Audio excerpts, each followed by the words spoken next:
So just before we get started, I want to shout out a few thank yous. Certainly, I'd like to acknowledge retired Colonel Al Atkins. He's the Director of Security for the community college community. Thank you, Colonel, for allowing this to happen. We really appreciate you. Also want to acknowledge my bosses, the Mayor Cruzen, and Judge Edwards, Director of Public Safety. I see the Circuit Attorney, Kim Gardner, and I see Alderman Muhammad out there. There may be some other elected officials that I can't actually see, but certainly welcome. And hopefully this will be informative for you. Like I said, I really wanted to make this informative for you. We're gonna talk about the year-end review. We're gonna talk about. Matter of fact, I'm gonna do my clicker here, see how it works. Talk a little bit about where did we start in 2018 when I took office. I was appointed on December the 28th of last year, and my first official day was January the 1st of 2018. So I'm going to talk a little bit about where we started, what was the crime situation when I took office. Then we'll talk about what was the strategy for 2018. We'll talk a little bit about whether or not we believe that strategy worked is another section. We're going to talk some about where we are now citywide insofar as crime statistics are concerned. I'll talk about what will be the strategy for 2019.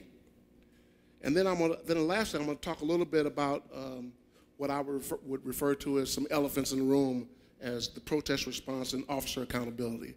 I'll talk about that as well. So again, we'll go ahead and get started. And we'll also allow for some questions and answers at the end. So we're going to have a question and answer period after I go through these slides. All right. So coming into the year, we came in 2017 finished off with 205 homicides. That was a 20-year high for St. Louis. You know, it was we've always struggled with the whole notion of being one of the most dangerous cities in the country. But last year, 2017, was particularly what distinguished itself in that we were 205, and again, that was a 20-year high, and it placed us right at the top, battling for one of the most dangerous cities in the country. Something that a lot of people don't know, and hopefully some of this is educational for you. A lot of people don't know that homicides are very personal. And according to the FBI, 80% of homicides are conducted by persons or are inflicted by persons that are either know or acquainted with the victim. And so when we think about homicides and public safety, I just want to remind everybody that it is 8 times out of 10, it's a personal situation. It's not, in other words, hey, if somebody says, hey, two homicides happened at a certain location, and you're not a part of that sphere of relationship, that's not a direct threat or public safety matter to others that are not a part of that. But sometimes it's kind of felt that a homicide that happens in a certain neighborhood is somehow necessarily connected with a homicide that happens elsewhere. And again, 80% of the time, it's the persons are known, acquainted, or related to the victim. Okay, and so here's another pattern that you've heard me talk about at some of the community meetings quite often, is that 50% in St. Louis certainly, and I'm sure this is probably consistent with a lot of urban communities. 50% of our homicides are drug related, and you might ask, well, how do I know that for sure? Well, we're just going by the scene indicators. And what I mean by scene indicators are there are drugs on the scene. There are drugs in and around the scene. There are oftentimes a lot of persons are killed inside of a car with their assailant and drugs in the car. Oftentimes more than one weapon in the car. Oftentimes situation where the victim returned fire in and around the scene. And so all of the indicators would be that this is a drug-related situation. Another thing we often find out is that when we talk to witnesses and family members, that they tell us, hey, my son or my daughter was involved with some drug activity. Did you happen to find the $10,000 that they normally carry on their person? It's those kind of conversations and that type of evidence that certainly leads us to believe that 50% of our homicides are drug-related. Another 35% are personal vendetta. And you might ask, well, why would I say that? How do I know that? Because we know right away who committed that homicide. We know right away that even maybe a dying declaration from the victim, maybe a family member says, hey, John's been running from this guy all week, and he told him he's out to get him. He owes him $500. He said the next time he sees him, he's going to kill him. He knew that he was going to be outside. People get phone calls in the middle of the night to come outside and get killed, and some of the investigation leads to the fact that the person that called was somehow involved in the homicide. So those are the kind of things that lead us to believe about the personal vendetta motive. And then another category is domestic. And so you all have seen some very high profile domestic homicides just this year. Family members. Sometimes it's something that's heat of passion. Sometimes it's ongoing. Sometimes there's a heavy background of family violence in that particular family.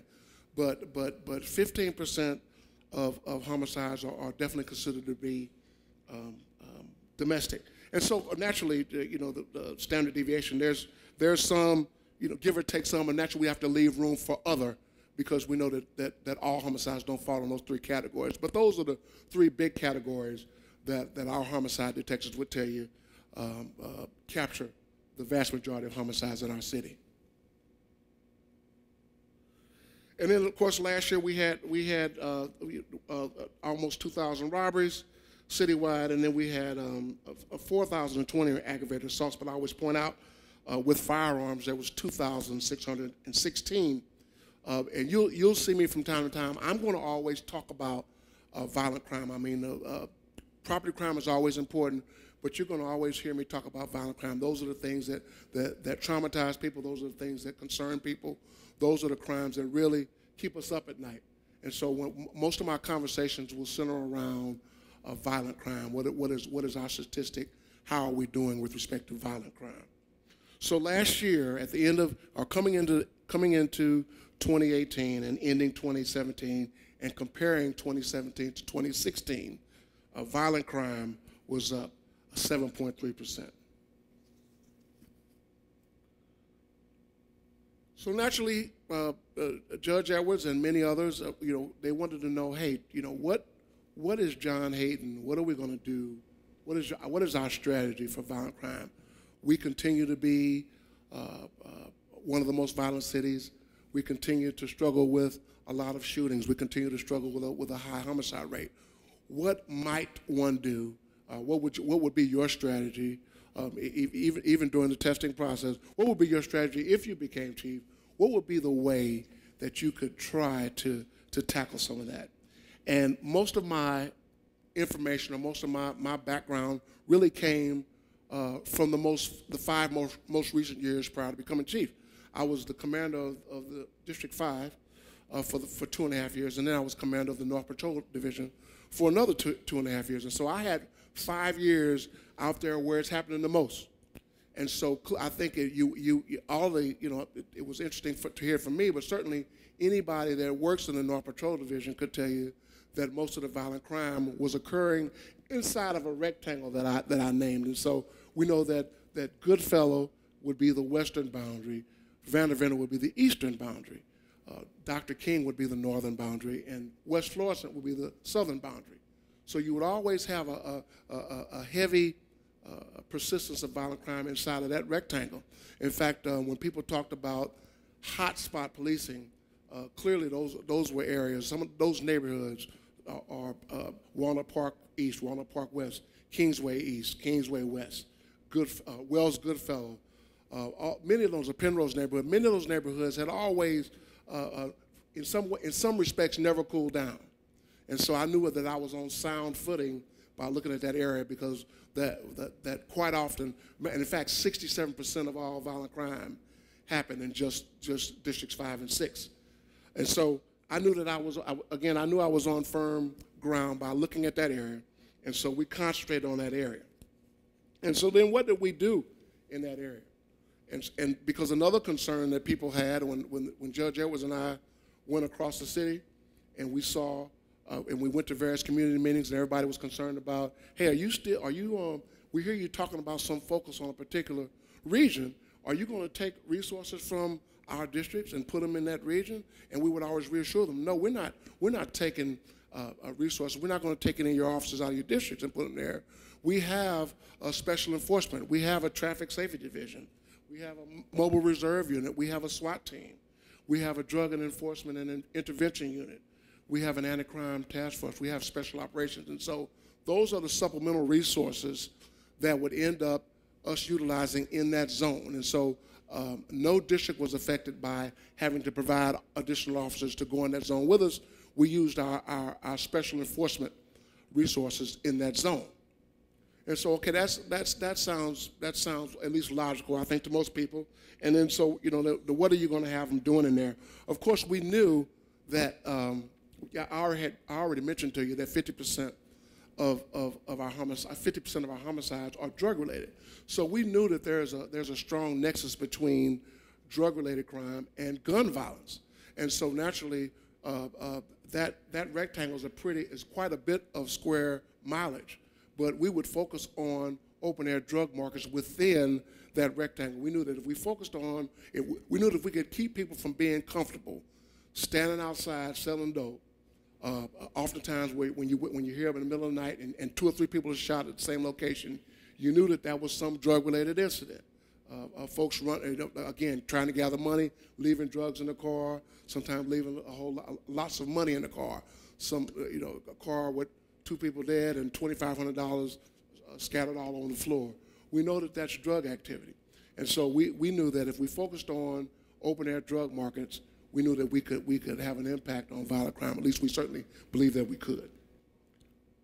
The U.S. Attorney's Office also, in fact, Judge Edwards and I were in an early meeting early in January. I hadn't been chief, but maybe a week or 10 days or so, and we were at a meeting with the U.S. Attorney, had called a meeting together with a lot of not only persons that are a part of the Department of Justice, but other community leaders. And again, the topic was violent crime. And so it was interesting that at that particular meeting, Jeff Jensen asked, what particular area might we focus on? And we had already laid the groundwork for the area that I knew that was the most violent. And so it was an interesting meeting. It was the first time that I actually shared the rectangle, or what goes on inside of the rectangle, with persons outside the department. But it was also the same time when they were looking for how they would put their resources in a way that would help us the most. And so at that particular meeting, the U.S. Attorney's Office was willing to commit other resources, the FBI, the ATF, the Bureau of Alcohol and Tobacco and Firearms, and the DEA. Those particular units were also, the work of those units were going to be focused inside the rectangle as well.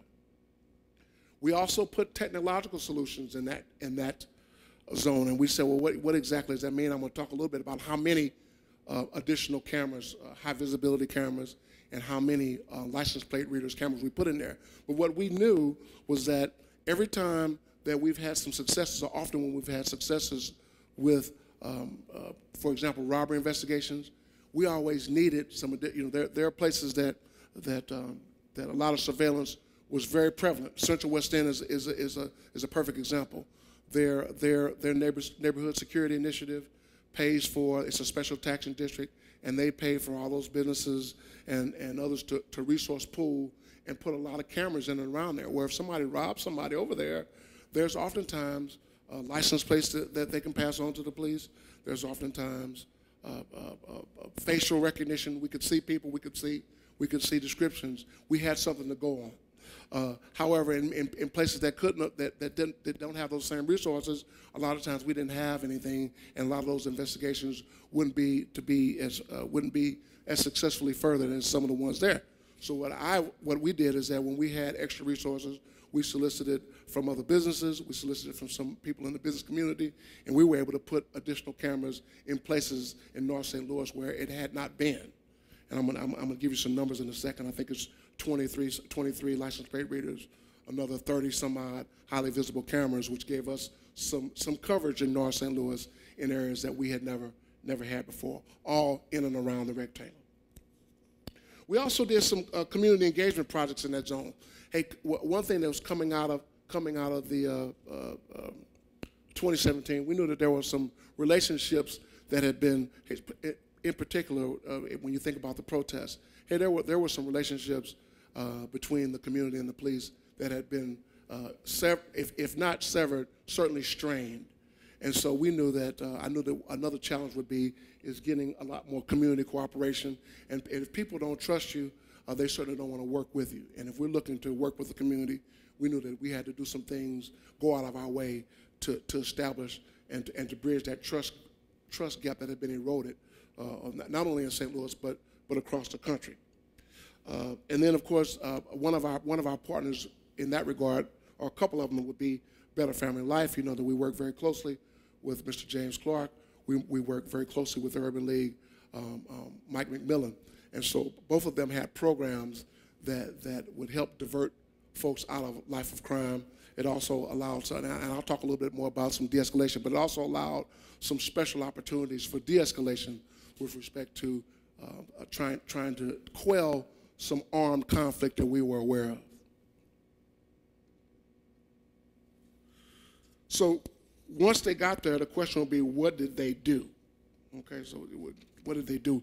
What was done inside the rectangle? I'll talk about traffic safety first. So our traffic safety division is in and around the rectangle, wrote 16,000 tickets. And hey, if you think about, you know, does traffic safety necessarily combat violent crime? But it's certainly a high visibility. And so in those instances where tickets were being written, there was an officer visible out where people could see them, probably certainly diverted some things.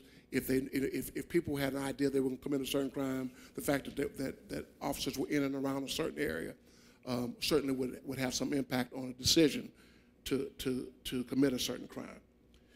Amongst those 16,000 tickets, there were 57 felony arrests conducted by the Traffic Safety Division, 6 misdemeanor arrests, and the list goes on. We got some city arrests as well as some DWI arrests. But that's just one unit within our Special Enforcement Bureau. So traffic safety was in there. That's what they did. So SWAT was also in the rectangle. That's our Special Weapons and Tactics unit. And primarily a lot of what SWAT does today is they execute a lot of high risk search warrants is what they do. And so inside of the rectangle, SWAT executed 84 high risk search warrants this year, which resulted in 15 gun arrests, 28 drug arrests, and then 16 other felony arrests. That's just, again, just one unit within the special enforcement. And probably about midway through the year, we were able to get our drug enforcement and intervention unit up and running. But just so far this year, they've seized several pounds of marijuana, methamphetamines, street value of which is somewhere around $1 million. Interestingly enough, a lot of the ties or the links to the narcotics that they seized would have a nexus to the rectangle. So they've been doing some great work as well. Our drug enforcement and intervention unit. And then I'm going to talk about what the anti-crime unit, and mostly what the anti-crime unit does is they are the special unit that specializes in recovering stolen cars and carjacked cars. And I know that I'll talk a little bit specifically about carjackings in a second, because I know, again, we talk about violent crime. Carjacking is a very traumatic experience. But I'll give you some more statistics on what they were able to do citywide. But just inside the rectangle, the anti-crime task force was able to make 166 arrests related to stolen or carjacked vehicles in the rectangle. That's that one. Let you look at that for a second. And by the way, the anti-crime task force is the unit. I'm going to tell you in a second about the carjacking task force that's multi-jurisdictional. But our anti-crime unit is the leader is the unit that leads that entire task force effort. So I mentioned how many cameras and the like were we able to put inside the rectangle. So technological solutions in the rectangle, we were able to add 23 high visibility cameras deployed, and then 34 license plate recognition cameras deployed. And so, again, when we talk about how many arrests were able to be affected due to the fact that we were able to see the car that had just been carjacked. We were able to see the car that had just been stolen. We were able to see the persons that had just committed the shooting. And so in those instances where we were able to see with our high visibility cameras, those resulted in 227 arrests, 128 stolen vehicles recovered, and 38 firearms recovered. Again, efforts that were made possible by the deployment of surveillance. Now, let's talk a little bit about carjacking citywide. Again, we know that when somebody puts a gun in someone's face and takes their car from very, very traumatic experience. And so, hey, we earlier on in the year, and we saw this challenge kind of surfacing last year at the end of the year, right around the holiday season, and we knew that this was going to be an ongoing challenge. So early on, we got into the discussion with other municipalities. So the key players in the carjacking task force would be St. Louis City, St. Louis County, State Highway Patrol, Missouri State Highway Patrol, Illinois State, again, our federal partners that I previously mentioned, and then any one of the munis that decide that they would like to get involved with us. So several of them, for example, Clayton, Richmond Heights, a lot of the ones that are along the highways found it beneficial to join the task force. And so I know that Lieutenant Pychek behind me has done several interviews and talked about kind of the specifics of the carjacking task force, but basically it's an information sharing. As soon as a car is carjacked or stolen, it immediately gets disseminated. That information gets immediately disseminated throughout all the participating partners, and it really gives us a chance to really collectively and collaboratively look for those cars. One of the phenomena that we've seen this year is that there are a lot of 15 and 16-year-olds that are involved in carjackings, and you might have read in the paper just this past weekend, where shortly thereafter, the kids went to White Castle afterwards. And so, you know, and it's not just St. Louis. We know Chicago's having a similar problem. I just read an article last week. So it's happening in some urban communities. But the point is that the 15, 16-year-olds are unable to use to take cars or steal cars by hot wiring cars like they did when we were younger. And hey, they I don't know that they make this distinction between a carjacked car. You know, by their behavior afterwards, I don't know if they even make the distinction between a car that they carjacked versus a car that was stolen. But obviously, there's a lot more danger involved. That, you know, of course, that's a felonious act. But that's what we're seeing. We're seeing mostly 15, 16, and 17-year-olds. And the challenging thing, of course, is the fact is that sometimes the victims, you know, it being as traumatic as it is, sometimes the victims aren't able to identify persons. And so some of them kind of run together in certain groups. And so we'll find ourselves taking one or two into custody and unable to take the third or fourth one that was with the group in custody, and we see them in a stolen or carjacked vehicle again a couple of weeks later. So very, very challenging, ongoing problem. But again, our work with the task force, certainly, and I think Paul has mentioned, so at times it's cyclical. You'll see one happening, we'll get two or three over a night. You know, we actually take those persons into custody, and then you won't see one for several days, and it kind of goes up and down. But we recognize the problem, and we are combating it very well. So the carjacking citywide, they have made 375 arrests. I'm talking about the anti-crime task force. Like again, we spearhead the carjacking task force effort. So 375 total arrests, 81 arrests with felony drug seizures, 86 folks were on probation and parole, 40 were referred for federal prosecution, 37 carjacked vehicles recovered, 168 stolen vehicles recovered, and 102 firearms recovered. So really, really great work from our anti-crime task force. And then some of the getting back to some of the issues that we knew were needed for building trust in the community. We started an initiative where we were having a lot of officers go to schools in their districts, so go by the schools that are in your district, go talk to the kids. You know, there were reading programs that we involved ourselves in. We hosted community events. I know that Captain Mueller had a real big party at Barrett Brothers Park, and it was free of charge for any of the neighbors that came. But at the same time, we had a band out there. Officers were playing basketball with a lot of the youth, and so it just again a way in which we were making an effort to build community trust in a way that it had never been. There were also, and Captain Johnson, I'm sorry, I don't see Perry, but Captain Johnson had a couple of really cool events whereby he partnered with a couple of agencies.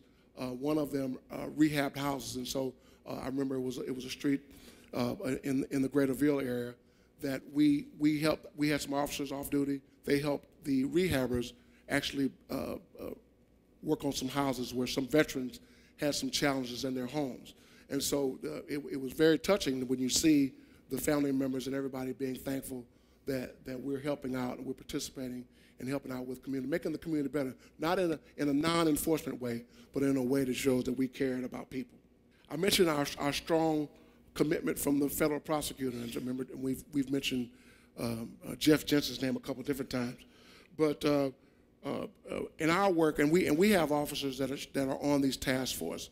But just to give you an idea, Jeff Jensen has stated that there are 550 indictments that resulted in our collective work with the St. Louis Police Department and our federal partners, whether it be the FBI, DEA, ATF, that 550 persons were indicted in those efforts.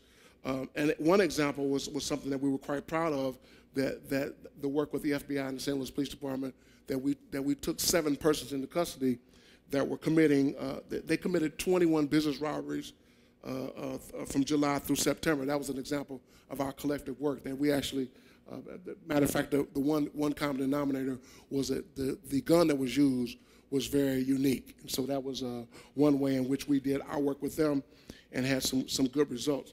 Another example, you all know about this one, is when in the Peabody housing complex, you know that there were 22 indictments resulted from breaking up that drug ring.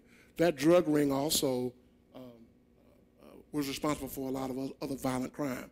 So they didn't live in the Peabody complex, but they were utilizing that complex to further their trade. But it was a very violent operation. And again, 22 indictments, us working along with our federal partners, resulted from that effort. So another thing, and I'll talk, and Colonel Robinson had some gang intervention officers assigned to him. And so the gang intervention officers worked very closely with counselors from Better Family Life. And so when you talk about being able to go into a house and you know that there's 2 kids that are going toward each other, say, I'm gonna shoot you the next time I see you. Sending text messages to each other saying, I'm not gonna stop trying to shoot at you until you're buried. And so with the help of our St. Louis Police Department gang intervention officers and the Better Family Life counselors, we were able to go into some homes and talk kids and family members out of these hostile conflicts. James Clark, and of course he was recognized by the president just last week in Kansas City, but James Clark would say that there were some 50 de-escalations that were performed in collaboration with St. Louis Police Department detectives and Better Family Life counselors working from families. And you never know how many, you never know how many would have resulted in homicides, but you know for sure that they were hostile. You know for sure that they had already established a propensity for violence, and you know for sure that they had already shot at each other before. So again, a very great work. And I'll just highlight a little bit.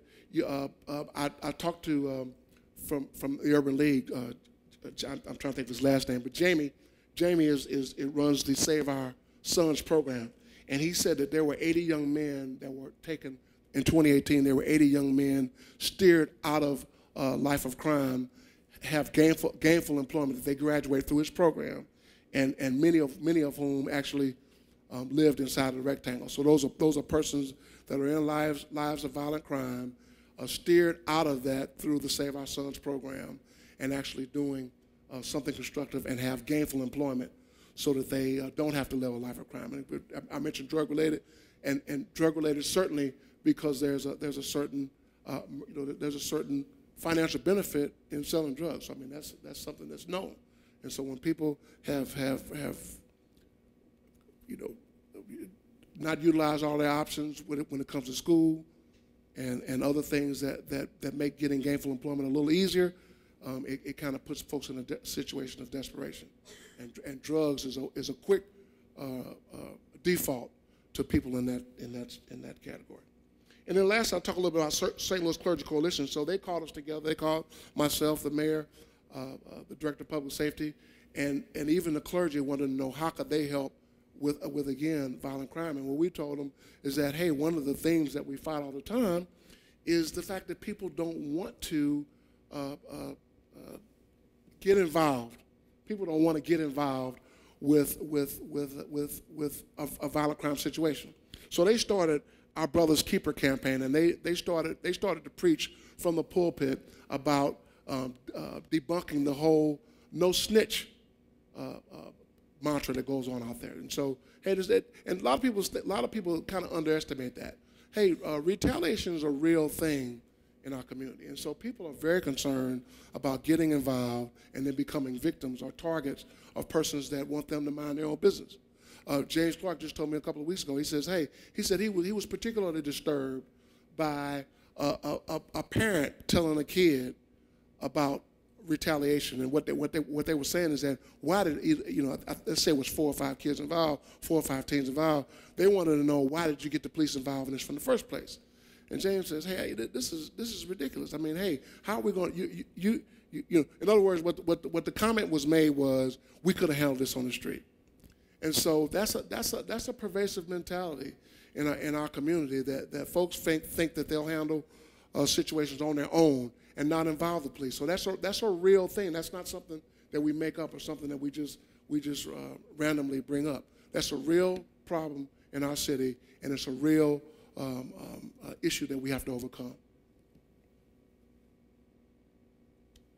So the question becomes now. So these are statistics from the rectangle. And so the question one would ask, did it work or not? So early on, I think I told you, or maybe I didn't, that we're down 25 homicides citywide. But as you can see, 23 of them all are inside of that rectangle. And so the most significant decrease in violent crime occurred where it was happening the most. So I started the conversation off by telling you that 67% of the violent crime happened in one area.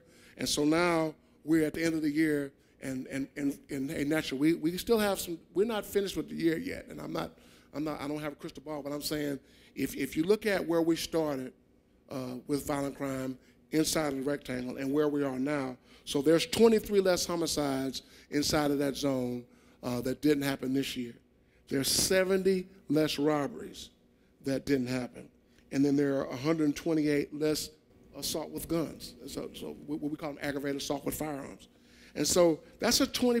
Remember at the beginning of the conversation, I said that coming out of 2016, we were 7% up in violent crime. This region showed a 20% deficit in violent crime in just 1 year. And thank you. And hey, I got to hand it to, hey, Colonel Robinson was the commander out there. He had hard working. He had Captain Mueller. He had Captain Johnson. And so it's not me. In other words, the part that I added was focused on the area. And all I'm saying is that's something that you don't have to have a math degree to figure out where most of the problem is happening. And all I'm saying is that it was reinforced by Colonel Robinson, and it was deployed by Captain Mueller and Captain Johnson, and that is a significant result that we're very proud of.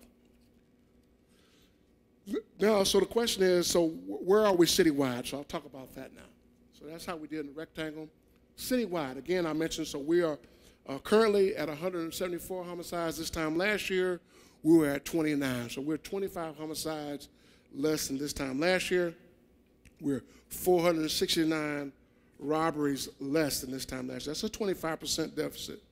We have 297 less assaults with firearms. That's a good number. That's down 12%. And look at our total violent crime deficit citywide. And so, like I said, again, we still got 12 days to go. And I was working the day when we had 6 homicides in 24 hours. So I know how quickly something like this can erode. But let's just talk about what it is today. As I stand here today, we're 25 homicides down. We're 469 robberies down citywide. We're 297 less assaults with gunfire, and that's a total violent crime deficit of 15%. And then we're not doing too badly as so far as our property crime as well. And so we're 188 less burglaries across the city. That's 6% deficit. We're 409 less larcenies. Now, the only place that we had a almost 1% bump was in stolen vehicles. And again, we already know that you can't that a newer model car can't be stolen without the key. And so, in some ways, this points to some unattended vehicles in some ways. So, total crime citywide, total crime is down 6%, but violent crime is down 15%. Again, the men and women behind me are the ones totally responsible for that, like I said.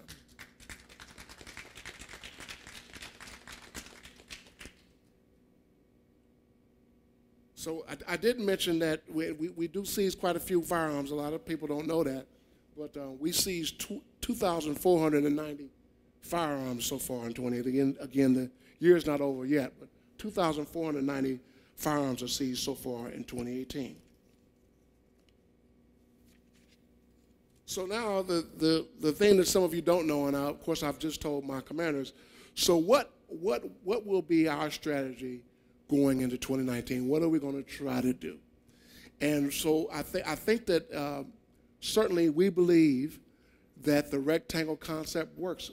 So focusing on locations or areas that drive your crime in certain neighborhoods is something that we think is successful. So what are we going to do? We're going to add 2 more zones, and one will be in the Central Patrol Division, and one's going to be in the South Patrol Division. Of course, we already have one in the North Patrol Division. So the Central Patrol zone is going to be bounded by L.K. Sullivan, which is at the riverfront. The western boundary will be Jefferson. The southern boundary will be Choteau, and the northern boundary will be Delmar. And then we're also going to focus on a smaller, perhaps per capita rivals with the original rectangle, but it's just a smaller community. So in other words, per person, it might be a little higher, but it doesn't. The volume in the original rectangle is what caused us to go there first. But the other one is bounded by Oregon, Spring, Gasconade, and Cherokee. That pretty much encompasses our Dutchtown and Gravois Park neighborhoods. But also, they have their fair share of violent crime over there, and that's why we chose to focus on that. So just a little picture. I apologize for that blue line. I don't know if that blue line shows up, but that shows you. And of course, there's a little bit outside of Delmar to the south there. We use the big streets to give people a better idea of what we're talking about. But naturally, it kind of sprouts out over there. And the same thing, it kind of flanges out on the other side too. So that's the Central Patrol Violence Reduction Zone, and then we will also have the southern area again: Cherokee, Gasconade, Oregon, and Spring. And what are we going to do inside of there? Well, somebody said if it ain't broke, don't fix it. We're going to be doing similar activity in there. So again, I won't be taking resources out of any districts. We're going to be rotating these resources. And so the same resource application that we applied inside the original rectangle, we'll be doing the same thing in those 2 new zones, but we'll be rotating those special resources back and forth through there. And naturally, if you have instances where there's a surge in crime in one particular zone or the other, we can stay there longer. But the pattern will be, the format will be exactly the same as we did in North Patrol. We'll do the same types of things, everything from the surveillance, everything from the special enforcement, the visibility, the relationship building, the community engagement, all of the same activities will be conducted in those two additional areas.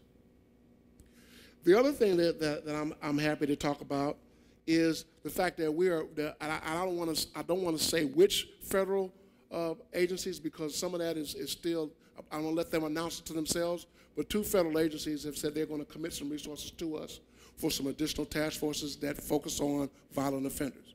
And so rather than me spoil an announcement, they're the ones that are going to be donating the resources, if you will, or corralling the resources. And so they're going to be assisting the St. Louis Police Department with additional resources. One will focus on violent offenders, the other is going to focus on drug traffickers. Okay? So that I guess that kind of tells you who might be involved, but those announcements will be forthcoming. So I think that there, at least when you talk about the successes, I know that there was some discussion about, hey, is it a good idea? Do you think that your crime numbers are such that some of the other things that people are concerned about are not going to overwhelm the conversation? And so I thought that I would talk a little bit about each one first, and that way, if anybody has a question about any one of these topics, they can kind of say, okay, well, at least the St. Louis Police Department is paying attention to some things other than crime as it relates to the police department. And so, hey, we're looking at coming out of the protesters again. In fact, somebody, I think it was Time Magazine, when I think I had only been chief a couple of weeks, and somebody from Time Magazine called and says, hey, in our opinion, you may have the hardest job in the country. And of course, I've never felt like my home department was like that. But I guess, hey, I'm certainly have an introverted view of the agency, and what they were trying to say is that, hey, there's a lot of concerns in the St. Louis Police Department. You all might be focused on crime, but there are some concerns about you that you may be missing by being a part of it. And so what we did coming out of the protests, and I want to say what we did is we reviewed a lot of footage. We spent hours looking at a lot of footage that surrounded the protests. Hey, and in that viewing, we would acknowledge that some of the strategies were inconsistent with best practices. We saw some things, if we said, had we done this, this wouldn't have occurred. If we had deployed this way, that wouldn't have occurred. And so going through that footage was a learning process for us all. But I did that with my commanders, many of whom are sitting behind me. We recognize as a department that the goal is to preserve the constitutional rights of demonstrators while maintaining public safety. And that was the overarching goal. I know that some of you might have even seen me out there during the protest, and I think the key is that, hey, every single night, that is my goal, that was my goal, to preserve the constitutional rights of persons and maintaining public safety at the same time. Some of those, sometimes those clashed, but I know that there were some nights that worked well. And like I said, some of you are here to attest to that. Some of those nights went normal, and some of them didn't. And like I said, the reason why we're looking at this footage is because we want to make sure that as many nights as possible can go pretty seamless.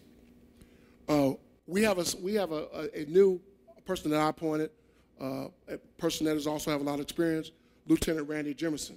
So he is our civil disobedience commander, and we have sent him to a couple of different out-of-state locations to make sure to make sure that we are employing the best practices when it comes to civil disobedience in our department. So we've sent him around to a couple of different locations, a couple of different training sessions. That's going to be a part of our training when we train. Of course, a lot of times it's warmer weather, but when we train for our demonstration response, our protest response, a lot of things that he's learning right now as we speak are going to be a part of our new approach. And then, of course, at some point in time, while he's learning these things, we are modifying our civil disobedience manual as he learns them. So, again, coming out of the protest, we recognize that there were things that we even ourselves could say, hey, if we'd have done something a little differently here, the outcome would have been a lot different. And so we recognize that, we viewed a lot of it, and we will be modifying our civil disobedience manual. And then lastly, I might be near my last slide. Hey, officer accountability. Hey, the other thing is that, to me, another elephant in the room is the fact we had 4 officers indicted just 2 weeks ago. That is not what we want to represent. That is not consistent with the values that we hold. That is inconsistent with public safety. That certainly violates public trust. I want you all to know that we recognize that. Some of you don't know that I was the commander of the Internal Affairs for 6 years. And so my background in officer accountability with respect to misconduct is well grounded. I'll just say it like that. It's well grounded. And so what I'm hoping is that that situations like this, if this ever surfaces, is going to be handled very similarly. I want everybody to know that we in fact notified the FBI when we realized that we had this incident occur. So what you saw on the paper was absolutely accurate. We recognize it as accurate, but we also reached out to the FBI and let them know we needed their assistance in this investigation. So that was, so maybe people didn't know that, but that was we made the phone call to them, hey, we need you to help us investigate something, okay? We fully cooperated with the investigation, and I really, it's probably out of place for me to tell you what does that look like, but if they would need something in order to learn something, we will provide it. I can say it like that. So if they needed something to help along with the investigation, we were able to provide that. And I know that some people felt like, well, how could there only be 4 people held accountable for this? Hey, the FBI, I just want everybody to know that the FBI remains the agency investigating civil rights violations during protests. And so that is still the responsibility of the FBI. We call them, they have taken that investigation over. If there are any residual investigations that come from that, that's certainly going to be in the purview of the FBI. And I have the number, okay, just in case somebody was wondering about that. Jeff Jensen provided me that number. I said, just in case there's somebody in the audience that wanted the number to the FBI because they wanted to supply something or wanted to share something, that number's still there. And then our own, our commander, he's not here, but our own Internal Affairs Division, if there's ever a situation, we want people to know that number as well. That number is also posted. So whenever there's officer misconduct, we want people to know that we don't tolerate misconduct, we don't tolerate folks abusing citizens, and that the message is going to be clear that abuse of authority will not be tolerated. It's going to be crystal clear. And like I said, just the handling of those indictments is a message. So in other words, it starts from the top. And so the message is clear that when we're assisting and we're working with persons to hold folks accountable, that's the message. Hey, and then there's some, and we've worked with the circuit attorney, there's some that don't rise to the level of an FBI investigation, but there are state level investigations that we also have sent persons to this year that we, in cooperation with the circuit attorney's office, have held officers accountable. So the message is that there's some things that we've seen that we don't like, and we know that it's an issue, but at the same time, I want to gain your full confidence that it's not going to be tolerated. The other thing that we're doing is that, so the commanders have been to some training, but we're working it into, and people will say training. Hey, you cannot change people's minds oftentimes with training, but what you can do is let them know what expectations are. And so our commanders have participated in some anti-bias, anti-racism training. In fact, many persons within the city government have attended this class. But it's a very poignant conversation about the roots of racism. Like I said, we're all going through it, but our commander's going through it, but I'm also sitting down with the coordinators of that program so that can be taught to our officers as well as our recruits. And then there's also the FBI is putting on a corruption series that our commanders will be attending first, and then of course we're going to try to weave that into some of our continuing education training for our officers as well as our recruits. So that is, believe it or not, I've actually made it through these slides. But that is the message. I am going to open it up now for questions and answers, and I got these folk back here to help me answer some of these questions. But hey, this is going to be who we are for you. We're going to be an accountable department. We're going to be transparent.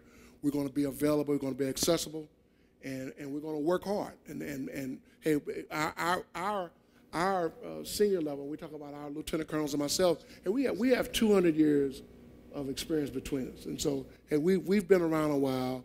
We know what's right and what's wrong, and we're also going to make sure that the citizens see that. Thank you for allowing me to get through this. Now let's.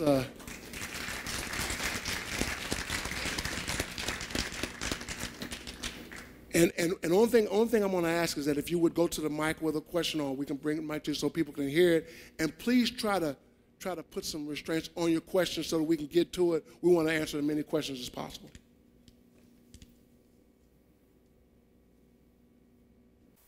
Good evening. Good evening.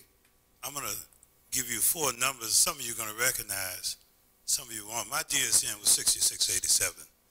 There are a few of you that knows what that means. I'm Bill Monroe, and you had a great presentation, Chief. But one thing that you failed to mention, you failed to mention some solutions. You mentioned being accountable. You mentioned what happens when you break the law. But we're dealing with a community. We got some 42 schools buildings that's closed. The key to fighting crime is education, skills, and job training. And you mentioned also the young kids, 14, 15 years old, that are out here perpetrating a crime. We have to make education interesting in this city. And we have failed our children. We have failed our children, and we see the results of it right now. And I ask your support. You mentioned Vanna. Right now, we have a proposal before the superintendent of the St. Louis Public Schools to save Beaumont High School from closing. We don't want Beaumont High School to be another Central that's right down the street that's in deplorable condition. And at the same time, we're going to operate a high school and career center in Beaumont. And I'm going to ask you something. Part of the curriculum that we're going to have in Beaumont, many of you say you can't find firemen, you can't find policemen among our kids. We're going to open up a public safety academy within Beaumont. And I've already contacted the fire and the paramedics, and we're going to ask the St. Louis Police Department to contribute to a public safety academy there at Beaumont, where we can train our kids in skills that's going to take them into adulthood. I guarantee you, Chief, that if we open and save Beaumont, we'll impact 30% at Vanna and Natural Bridge. I guarantee you we'll impact crime a negative 30% by making education interesting for our children. And that's what they're missing, Chief. They're missing opportunity. I worked in narcotics. I worked for a lieutenant colonel. I can't think of his name now. He's a short guy, smoked a cigar long time ago. And you have to go at these guys in the street, in a unit. You have to sit on their porch sometime and wait on them to come home. But you got to do something. But let's start with education. Let's start with skills. Let's start with training. And I want you to commit to a public safety academy like I've had representatives from fire and other organizations. They're going to help us here. I want the St. Louis Police Department to give us the same effort that I saw when I came on the police department in 1967. You had a police cadet program, and it went away. Big mistake. I'm asking for your help, Chief. And I'm asking for the help of this mayor and the public safety. Brother Edwards and he knows my affection for education. And I won't hold up any longer, but I'm asking for your cooperation, Chief. And I guarantee you a 30% reduction in crime if we save Beaumont. They're about to close Sumner, I'm told. And when these schools close in our communities, these kids are coming back from the DSEG program, and the schools are closed. Where are they going to go? They're going to be in the street like we see them every day. The key is education, skills, and job training. I guarantee you, Chief. Yes, sir. Mr. Monroe, I'm glad you raised that point because it was something that I have failed to mention. And so you mentioned the cadet program. Yes. We just, with the help of the mayor and the director of public safety, the Police Foundation, we just re-established the cadet program. And so there are 76 current cadets in there right now. But we would love to partner with you that the kids that come to your school feed into our cadet program. I thank you because right now I've had 4 meetings with the superintendent of St. Louis Public Schools, and this thing is ongoing. Right. It's just a matter of financing, Mayor. And when I say the color of money north of the Delmar Divide, that's what Bill Monroe is catching hell. Any black man in this town that seeks to do something positive, you got to have a bank behind you. You got to go and get some support. You can help us, Mayor. You can identify some banks that'll help us open Beaumont for the 2019-2020 school year. Thank you. Thank you, sir. Another thing that I failed to mention is the fact is that the reason, one of the impetuses for the Reigniting the Cadet program is our challenge with keeping up with attrition. And so we are currently still 147 officers down. The cadet program, reestablishing cadet program, was one way that we're trying to build up our applicant pool again. But the other thing that the mayor went out and saw it was she got the waivers. So I mean, so we felt that a lot of people felt like they couldn't come on the department because they weren't willing to live in the city. And so again, that's another effort that hopefully will draw some people to our department. But we are doing everything we can to try to get more officers. Yes, sir. Chief, Pastor Doug Hollis, my question is, when you send officer accountability, I work volunteer in a rec center, and we don't even have officers that come into the rec center, and we deal with over 2,000 kids a week.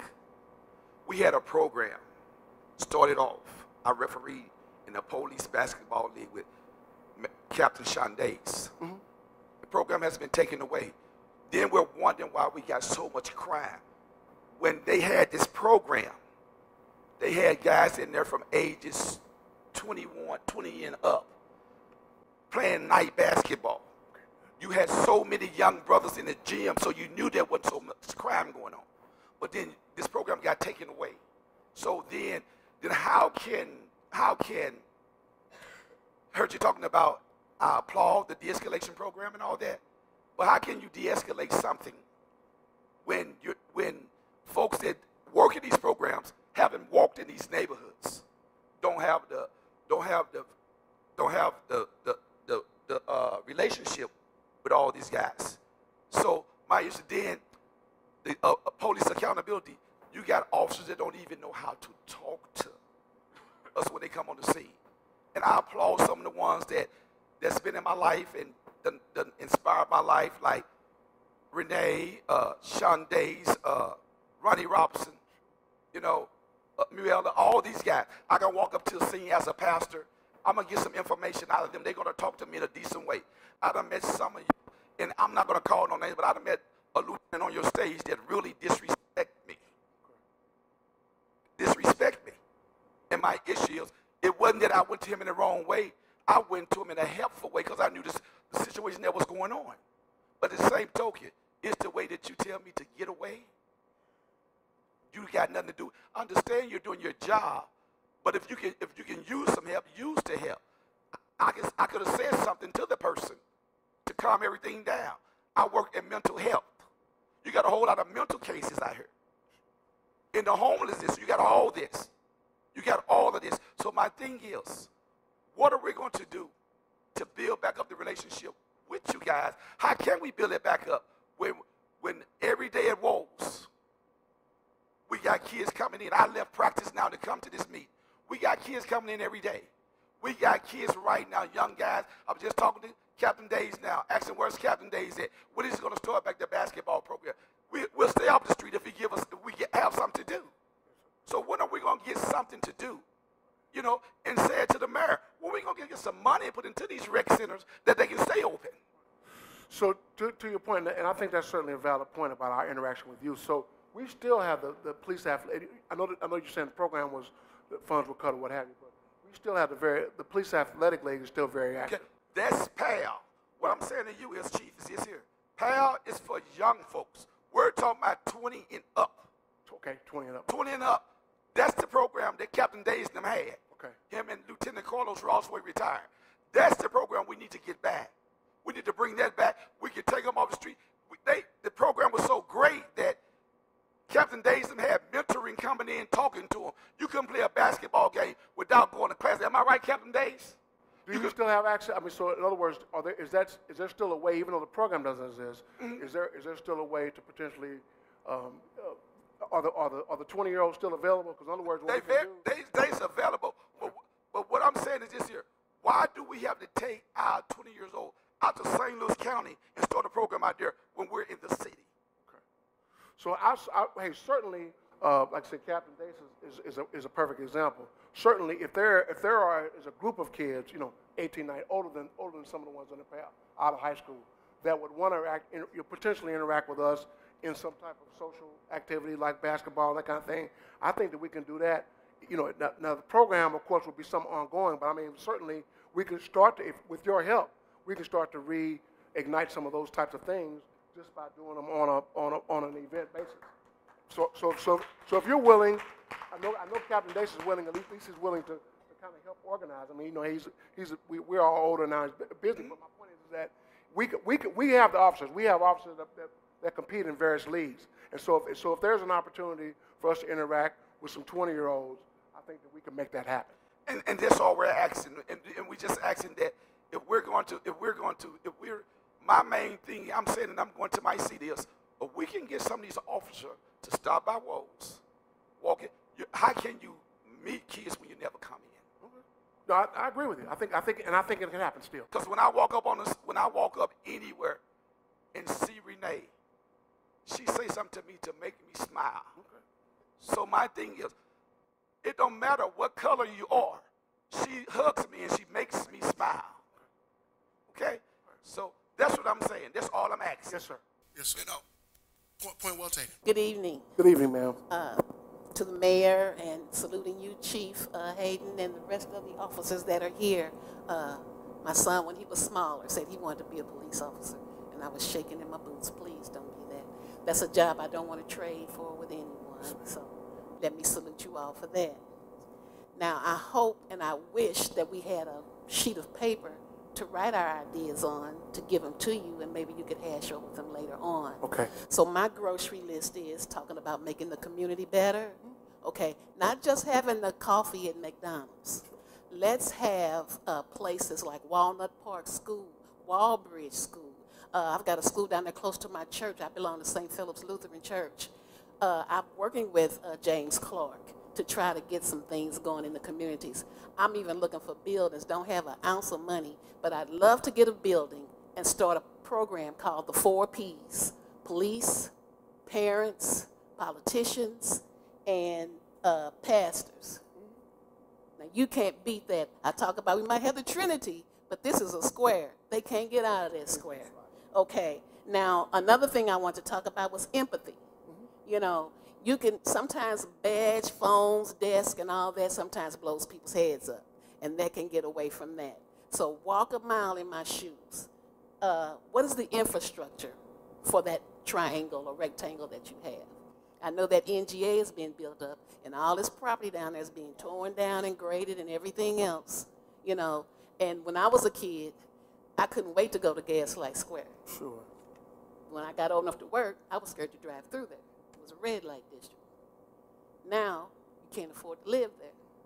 And I worked right there on Euclid and Delmar in that tall building there. This side here, condos. Over here, nothing. They didn't know where anything was coming from. I also hate the fact that we have this few amount of people for all that rectangle that you had. And I was wondering maybe if we could have had the meeting within that rectangle. I'd be certainly willing to come to inside the rectangle. That might be a reason. We just picked this because it's centrally located, but I'm certainly willing to come Wherever people want me to be. Okay, okay, and then businesses. You know, I've even learned, because I'm taking classes here, I'm going to school here, and I'm learning through my classes that if a Starbucks or something like that moves in your neighborhood, you know that that's a neighborhood that's going to grow. All you have in these areas are barbecue places, liquor stores, and things of that nature. There's no real businesses, and whatever we have a business, they turn around and leave. There's no grocery stores around. The Target that you had in Buzz Westfall, that's gone. So it just takes away from so many things. Okay, then we have, like I was saying with the community, maybe you can help people build their homes up and their property up. Because see, just doing the other fun things is cute.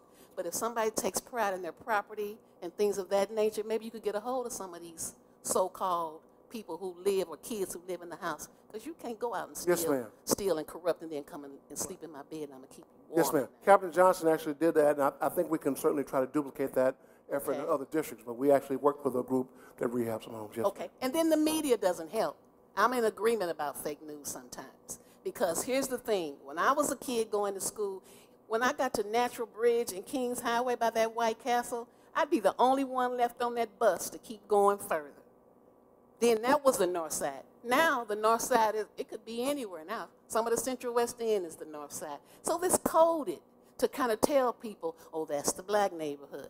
And I'm with so many different organizations that I never see televised, I never see talked about. But you can show me all these crimes and all these murders and everything else that's going on, and that just doesn't work with me.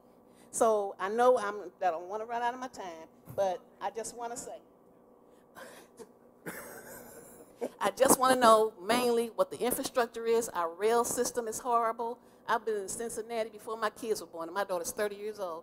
In D.C., they got one of the best, what do you call it? They don't call it Metrolink, but a better system than we have. We have nothing going north and south, only east and west. Yes, so we need to be considering these kinds of things and what's going to happen. You're taking all the schools, sending these kids out on the corner at 6 o'clock in the morning in the snow and in the ice, going to Six Flags somewhere to go to school, and then you wonder why they do what they do. They don't have any me time. Thank you. Thank you. Good evening, everyone. Good evening. My name is Mia Curry, and I'm the executive director of Temple of Praise Ministries. And I'm standing here today for a couple of reasons. One, I am the young lady you might have heard about that my daughter was murdered in North St. Louis. She was a victim of the hit and run drive on Natural Bridge, and her case still remains unsolved. So I have some issues with that I've tried to talk to you directly and the mayor and other people, but I only have gotten, I'll get back with you later kind of things. So I am going to, I was the one who had a form from a crime problem to a crime crisis and invited everyone in to discuss about it. What I'm standing here today is that we are, Temple of Praise Ministries, we had the event, Empowerment Day, that I invited the mayor and everyone to, and only, I think it was Captain Perry, he came out and supported the event, which is in the triangle. Oh, what, is it a rectangle? It's a rectangle. Okay. So, O'Fallon Park, okay?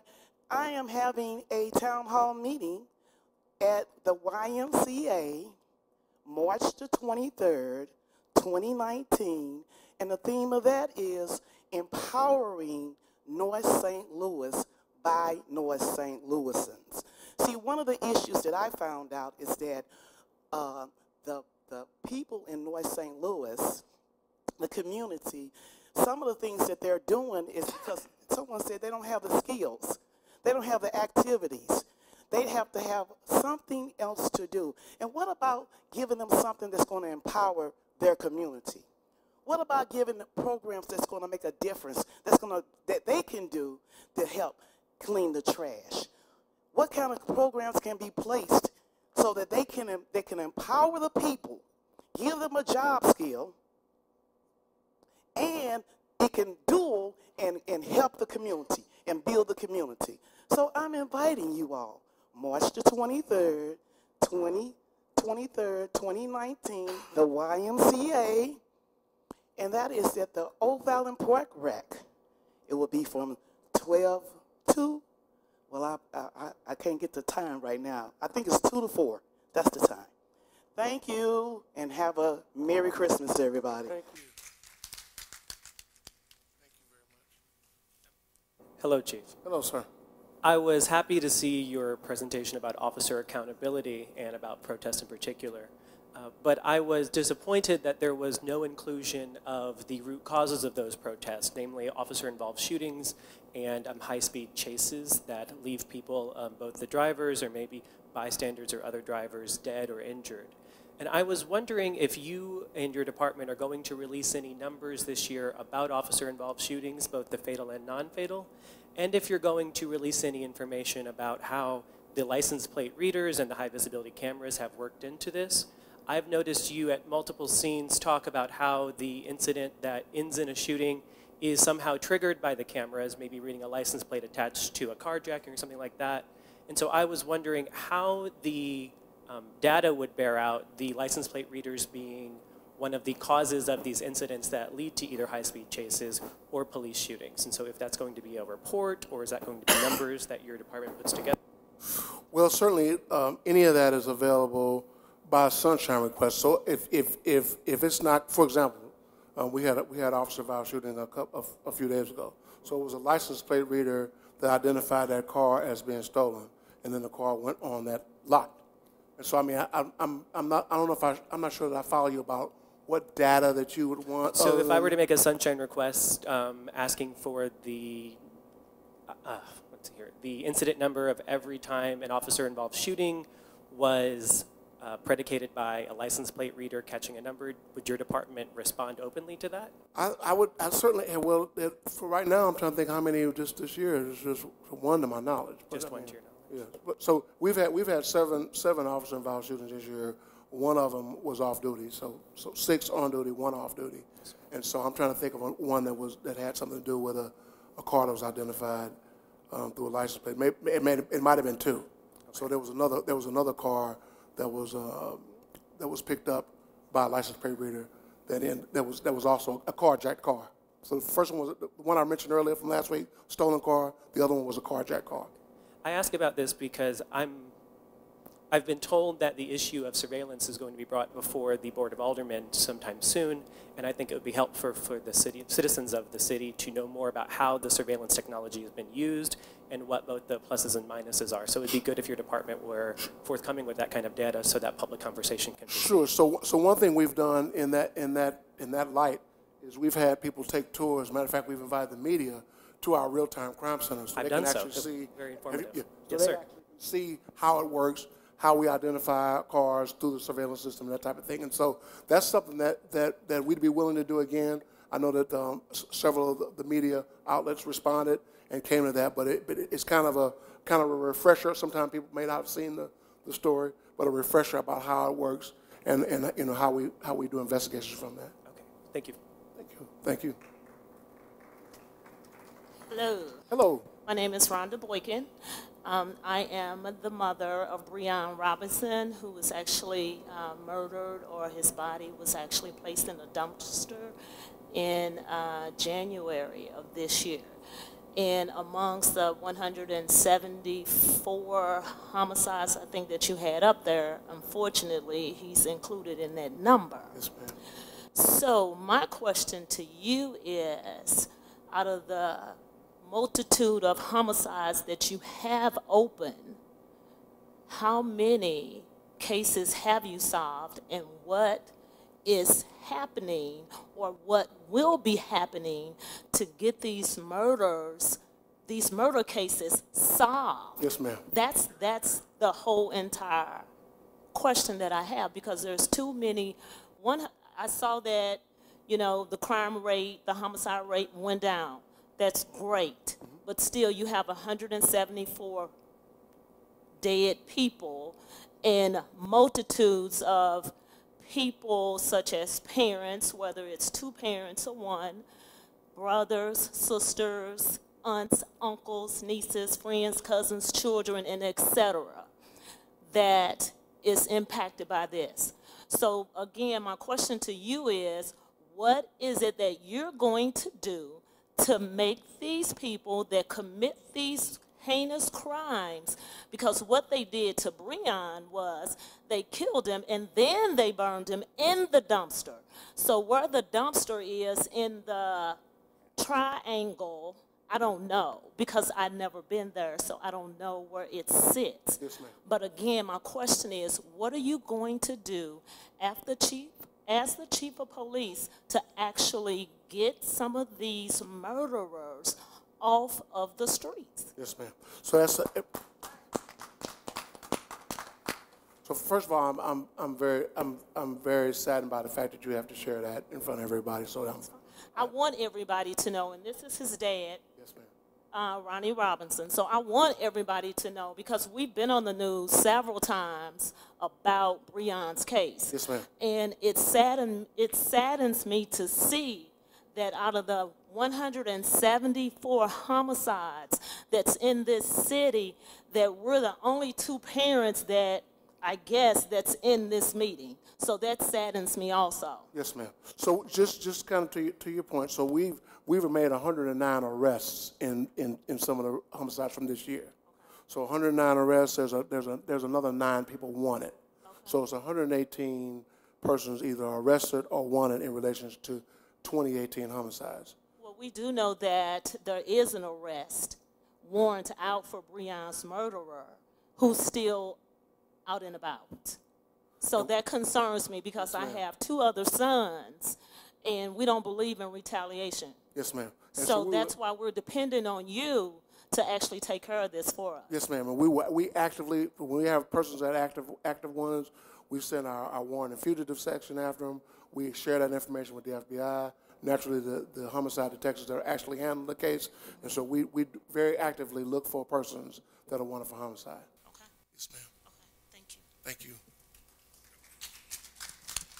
To the chief and to the mayor that I wanted to meet, nice finally meeting you. But to the chief, you really hurted my feelings in May. Okay. You told me you wasn't a chief in goody sitting there after being on the news that Sunday. That kind of destroyed me.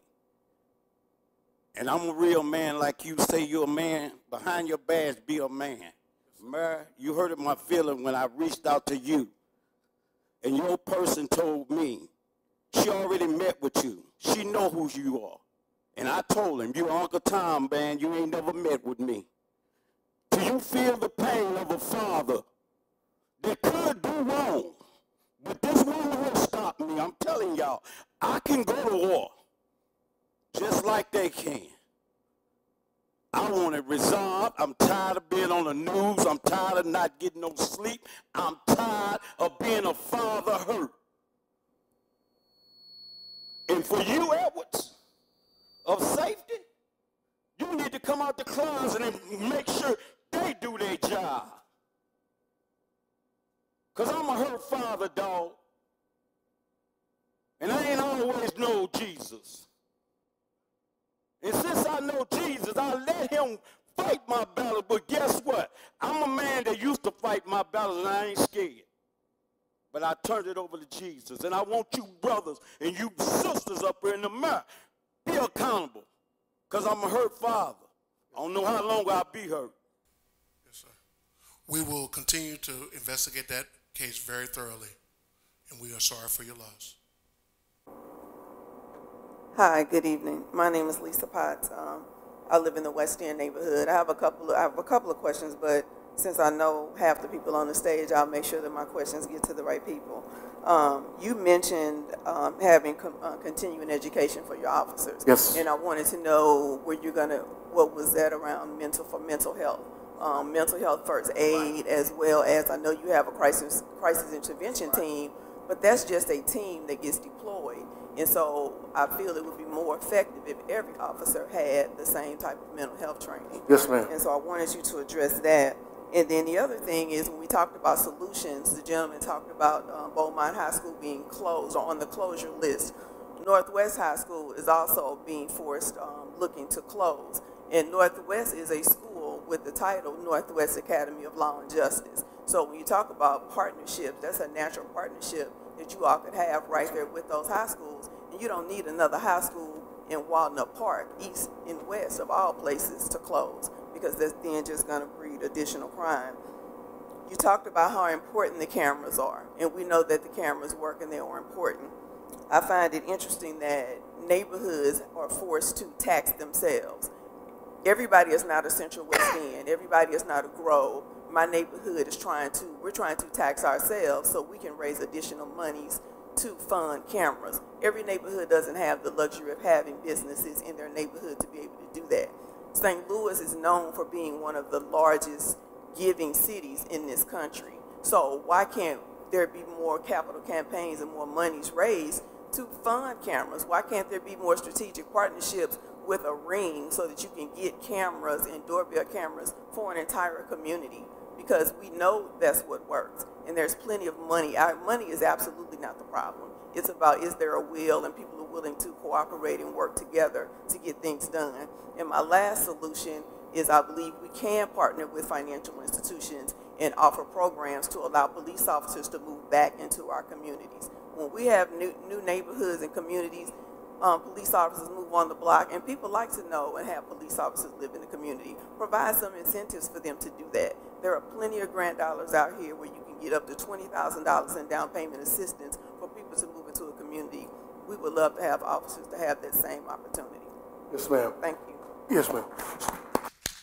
I'm going to let Major Sack talk about some of the Academy CIT training, but to another point, that we have solicited funds. In fact, there's some organizations and businesses that are associated with the Police Foundation that have allowed us to place cameras in places outside of, like places in North St. Louis that they particularly sponsored, and we're able to say, hey, for example, if they were able to put them somewhere inside the rectangle, that organizations have donated monies for cameras, and not only fixed cameras, but mobile cameras for us to be able to use inside of those. So that's a point we'll take. Mike, you want to talk a little bit about CIT training? So CIT is crisis intervention training. It's a 40-hour block we provided to our recruits, and we also provided as ongoing training for officers once they're out in the district. Many of them have already been trained. It's a national program. It's strong here in the region. Us in the city and the county use it as well. Sergeant Panzer runs that program. She provides a couple different training sessions over the year. She wraps in folks from the mental health, behavioral health disciplines to give officers, first of all, what to look for, signs, strategies to address individuals who are in crisis, as well as a list of resources that they can call on to provide services for the individual who's in crisis at that particular time. Then she follows up with that afterwards with the folks in behavioral health disciplines from a couple of hospitals here in St. Louis and try to offer ongoing care for the individuals. Thanks, Mike. Yes, ma'am. Okay, so I know you were speaking about police accountability. Yes, ma'am. And I just have like a couple of suggestions.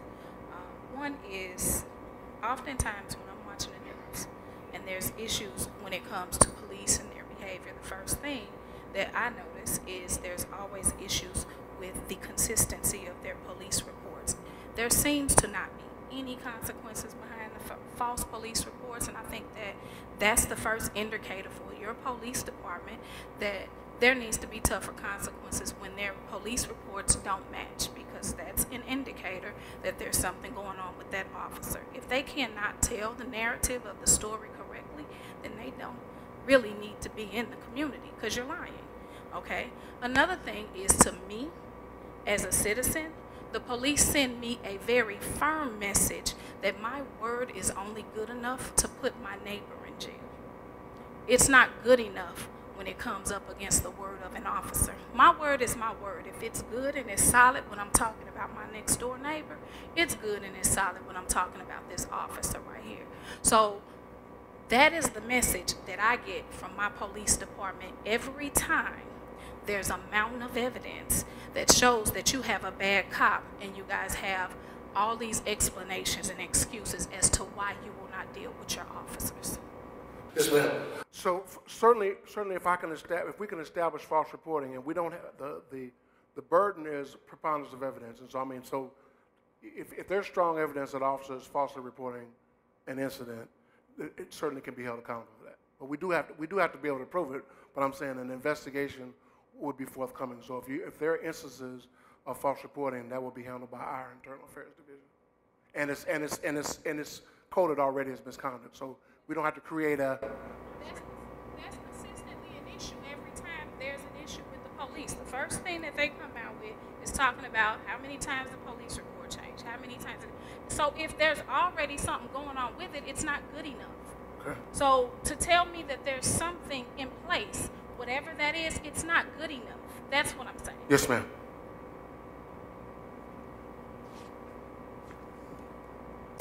Good evening. My name is Brenda Weaver, and I'm a member of Westside Baptist Church. Yes, ma'am. And I came here from the church because I was so saddened because two members of our church, two young men, were shot. One killed, and the other one is paralyzed on his left side, and he can't speak. And I'm not understanding why we can't solve these all of these homicides. And I'm wondering, do we consult with other departments like New York, who's reduced their homicides? Do we consult and get information to help us reduce our homicides? Yes, ma'am. We sent our detectives and our commanders to training. Matter of fact, I was in a conversation about homicides with other chiefs in the International Association of Chiefs Police Conference. So the answer to your question is yes, ma'am. We do consult with others. So what try are to we employ doing best practices. that they're doing to reduce their homicides? Well, it sometimes it's multifaceted. I think that certainly the things that we're doing that would result in the results that we've seen are consistent. So a lot of them are doing strong federal prosecution. A lot of them are designating zones to focus on. A lot of them are getting a lot of help from social service agencies that are going in and trying to de-escalate. So a lot of the same things that you saw me speak about tonight are really happening all over the country where they're seeing successes. Yes, ma'am. Oh, another thing I wanted to know, the judges. We don't know anything about judges. I mean, and it seems as though a lot of these judges are sympathetic to the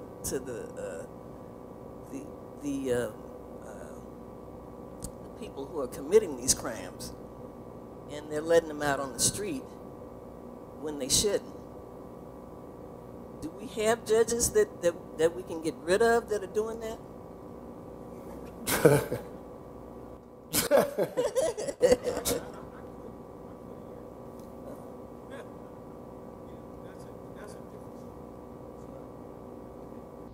Thank you.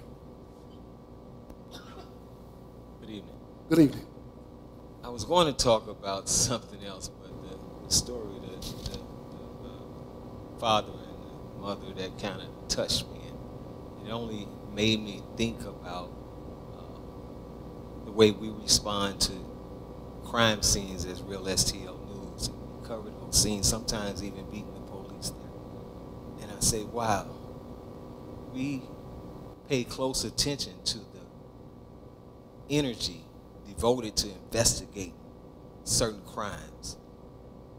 We say, wow, why is there a difference? Is there a difference in the value of life? When we responded to the shooting of the officer on Arsenal, they cornered off and they hit everything. And then when we go on the north side of Delmar, the scene is up for about half hour and it's over. So I say, wow, why didn't they knock on the doors? Why didn't they do a thorough investigation? Is the value of life different based on your economical status, your educational status, as it pertains to the police reports? That's testimony that will eventually fall in the lap of the circuit attorney or the U.S. attorney. At the end of the day, that's testimony. And if you're lying in the testimony from the beginning stages, what's that about? You follow me? So I'm going to make a suggestion because we can't get the guns off the street. I mean, we can do as best as we can, but I would think that the legislators would target the sale of ammunition as a start. Put some restrictions on the ammunition that is just freely fired because it's so cheap and so available. If you put restrictions on it. But I'd like to make a suggestion. When I came out of the Marine Corps in 1986, I was recruited by the Orange County Police Department, and I didn't want to stay in California, so I came to St. Louis, and I applied for the St. Louis Police Department, but I didn't really, I knew police, and at the end of the day, that wasn't what I needed. But at the end of the day, they had a program in California where the officers spent 2 years working in the jail system, getting familiar with the people that rotate in and out of jail. And these officers, they eventually develop relationships. You know, whereas if something happens on the west side or the north side, they know who to go to and stop that feud.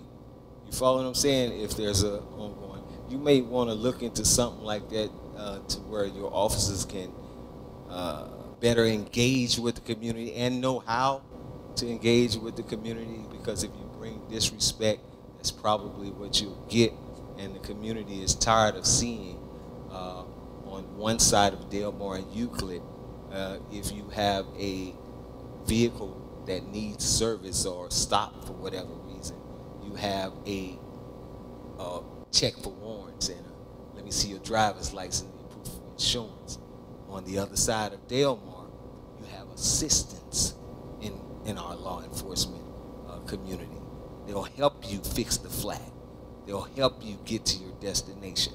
That's the truth. And then as long as you guys are not forthcoming with what really happens, and I know you've been on the force long enough to know what actually happens, and until y'all are genuine and come to the table with some facts and reality, at the end of the day, the community is going to feel the way that they feel about law enforcement. So we need to find a way to get to the table with the community and be for. We know it ain't squeaky clean. You can't tell us nothing that we don't already know. So at the end of the day, let's lay it out on the table and start new from there and build what needs to be built in order to turn this community around. Thank you, sir. Thank you.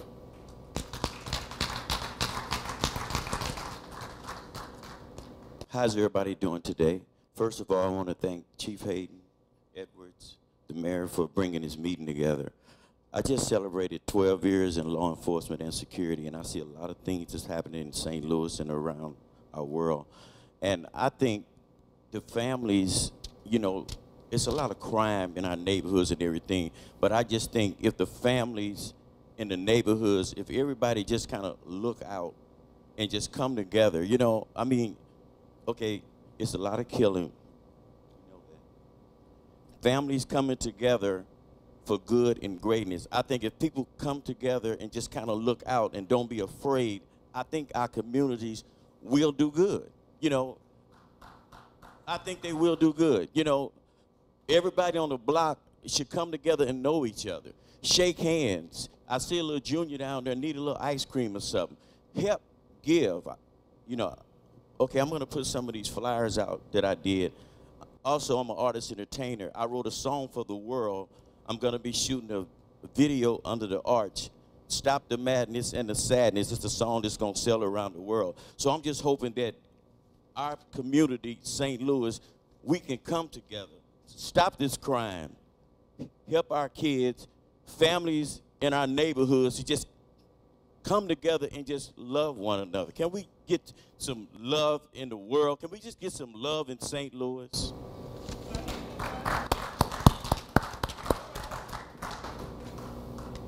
Every day I get up, I see the news, I record the news, I see a lot of things. It's a lot of things going on. I got 30 years of writing, entertainment.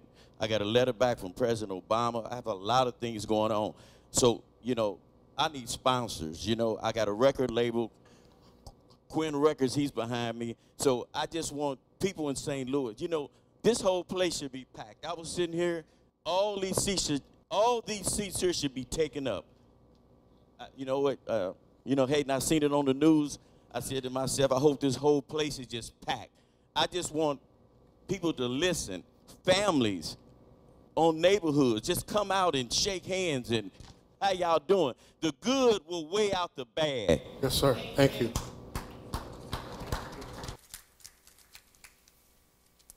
Hi, my name's Jim Freshley. I'm from Holy Cross Catholic Church in Dayton. Yes, sir. And there's a lot of talk going on tonight about cameras and license plate readers.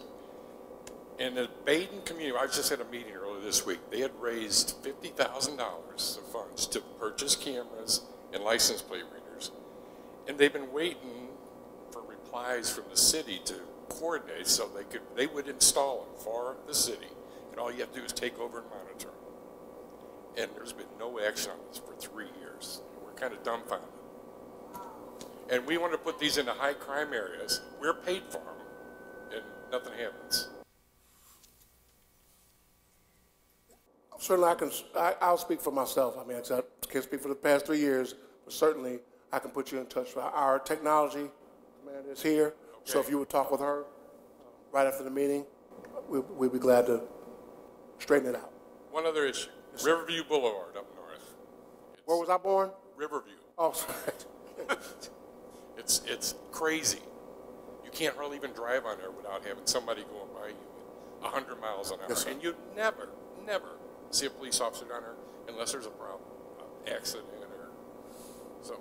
So it's certainly Riverview is a main thoroughfare. Like I said, we're able to put traffic safety in certain locations, not a lot of side streets. Riverview being a major thoroughfare, we can certainly get some traffic safety officers over there to monitor that. I appreciate it. Yes, Thank sir. you for having us. Thank you. Hey, Chief.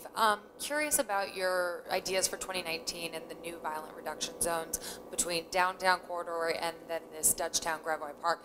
Can you talk to us about the specifics of what you guys are going to do in those two areas? The crimes in Dutchtown are going to be different than the crimes in downtown, which are different in the areas of the Ville and the West End neighborhoods. Can you talk to us about the different aspects and tactics? Sure. So the downtown one, we're really going to be relying on some coordination with the businesses down there because a lot of them can do a lot of surveillance. And so downtown will be a little different because of even though the high crime in downtown, in the central corridor downtown, is really property driven, we can do a lot more coordination with the business owners with respect to surveillance and really doing a better job. Perfect example is car cloudings. We know that a lot of businesses downtown complain a lot about car cloudings. We know that a lot of those garages don't have cameras inside of them. So we're going to do a whole effort with respect to trying to get some tie-ins with surveillance and that type of thing to really be able to see faces of persons breaking into cars and that type of thing. The Dutchtown one is very similar to the makeup. Is smaller, but as far as the violence in Dutchtown and Gravois Park, it's very similar to the rectangle in North St. Louis. So the same deployment will be utilized there. And how did you choose those two areas? Is it just the high number of homicides down in South City and then more property crime in downtown? Yeah, what we looked at is our crime analysis unit looked at what was driving the crime in those in specific portions of the city. So we knew we wanted to add one in the central, we wanted to add one south.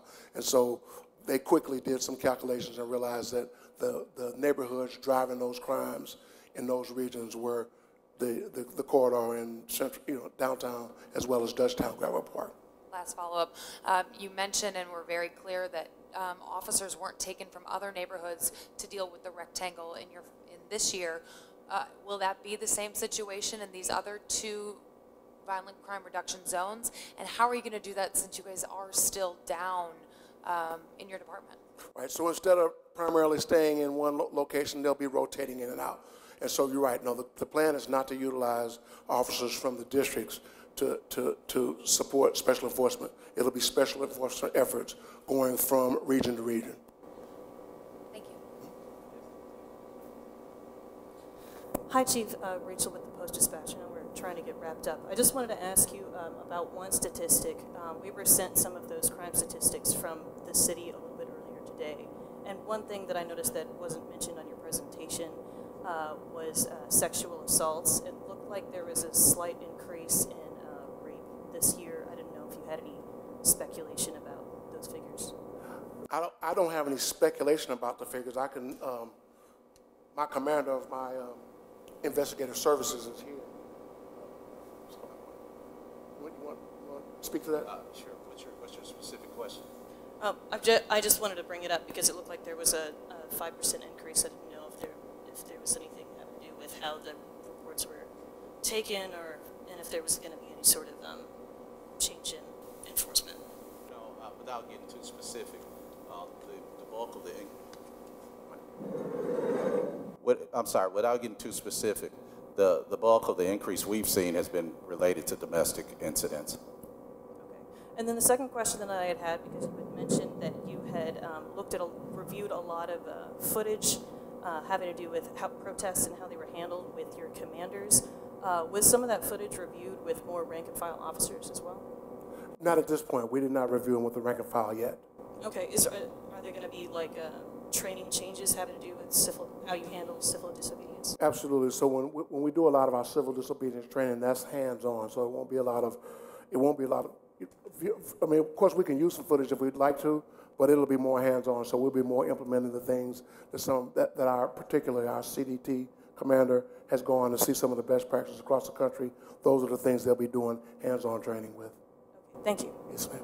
So I really appreciate everybody's presence. I'd say it's a little lighter than what I would have hoped, but I mean, hey, nevertheless, I'm always going to be available. I think that's certainly one of the trademarks that I want to have as chief is that I come to meetings. If people say, well, hey, I didn't get a chance to make it to that one, that I'll be at another one. And so, hey, I'm always going to be willing to share information with you. I'm always interested in your feedback to make sure that we're supplying the best police service that we can possibly do. So thank you very much for coming. Hope you found this informative, and certainly have a happy holidays.